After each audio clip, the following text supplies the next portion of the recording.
Friends, the topic of today's podcast is disinvestment. For the past several years, disinvestment was done by the government year after year. But that disinvestment was not really disinvestment. It was more in the nature of sale of shares in government owned companies to government owned institutions or to ETFs that were floated mainly for the purpose of selling government units to the public.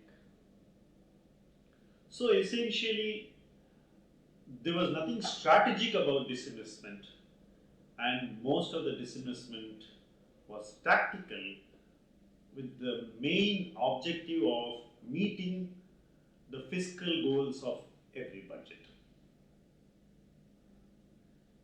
The real purpose of disinvestment should be to free the enterprise and make them more market driven, governed in a manner which attracts global investment, and free to raise capital needed for their growth. Essentially, disinvestment should unleash government owned companies to reach greater heights. Unfortunately, this has rarely happened in post liberalization India. So here we are again at this moment where the government is professing a serious intention to do some real disinvestment. So you have three companies which are going to be sold, and you also have Air India. The real test of disinvestment, in my view, is the sale of Air India. And this seems to be progressing to a definitive plan. To me, it appears that Air India will get sold. To some of you, it would appear that it's just the case of government getting rid of a business in which it should never have been in the first place. Remember that Air India was actually a private enterprise which was nationalized. All your public sector banks are also private enterprises which were nationalized. All your insurance companies were also private enterprises which were nationalized. So in that sense, there is nothing sacrosanct about government selling completely out of these enterprises. They were not meant to be government enterprises in the first place. Government forcibly took them over and took away the interests of their erstwhile private owners. Today, we would be finding new private owners for these enterprises and hopefully unleashing. Back to Air India. Air India is not a token divestment, in my opinion.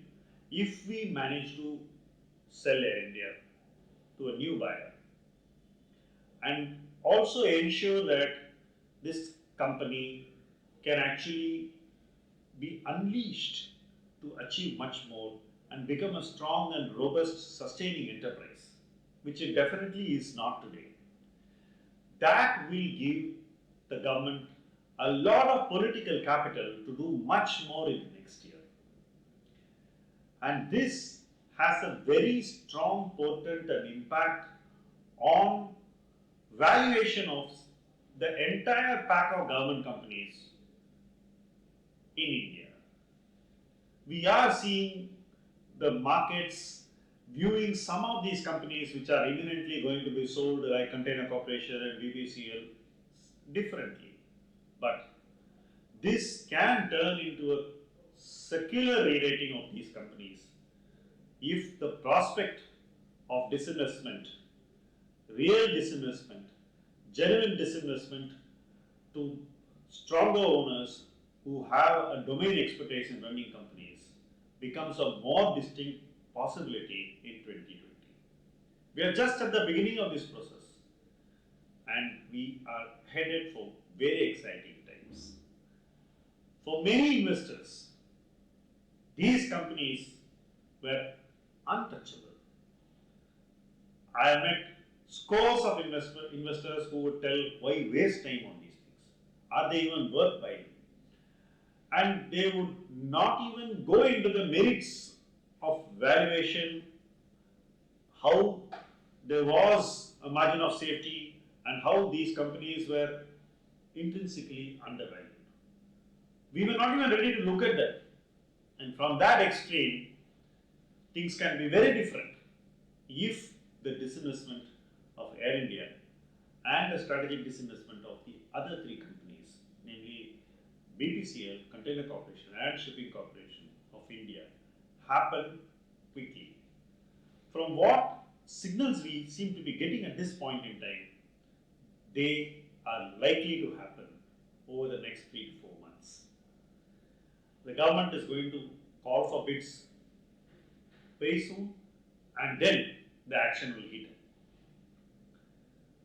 From an index point of view, from a stock market point of view, this will definitely broad base the market and broad base investing in India, which over the last few years has really gone the other way. So, for many of us, it could be a validation of our belief. For some of us who didn't believe in it, it could be time to revisit our beliefs and put some fresh thinking into the way we are going to look at 2020. So watch out for these 4 companies, and disinvestment could well be the investment theme for the next year. Thank you very much.